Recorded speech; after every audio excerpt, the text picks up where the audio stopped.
Technology used in the laboratories has changed dramatically since I first entered the profession. I started in the laboratory over 25 years ago, and culture was still common for detecting microorganisms. Serological techniques were still based upon complement fixation and inhibition assays, which is pretty phenomenal when you think about where we are today.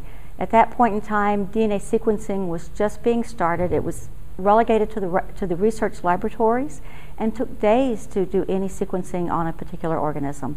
Monoclonal antibodies had just been developed and were being incorporated into diagnostic assays, and that made a tremendous difference in the diagnostic assays used in laboratories, both public health and clinical laboratories. Then we moved into PCR, and that has just made such a tremendous change because all of a sudden you were able to amplify the DNA of an organism or RNA of a virus. Instead of detecting in days, you are now able to detect an organism and tentatively identify it within hours. Now we're moving into even more complex technologies where you can take this PCR assay and do it in a microarray. And you can test for hundreds of organisms in one array, sometimes in some situations even thousands of organisms.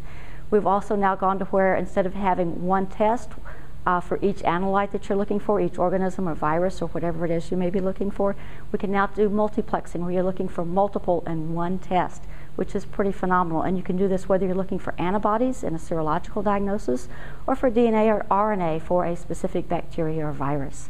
And then the upcoming technology, one of the things, because my background is microbiology, is the use of mass spectrometry. I never thought I would be talking about mass spectrometry in my career. That was always something relegated to the chemistry research laboratories.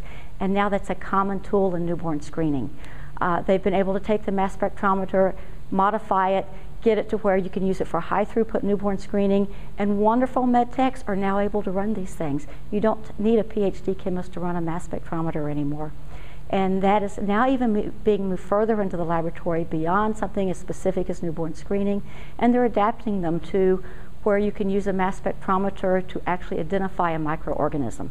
And now this can be done in literally minutes, which is pretty phenomenal to be able to detect these organisms. So the technology from culture to now mass spectrometry, who knows what the future is going to hold? It's pretty amazing. The changes are amazing, and I have no idea what to expect in the future.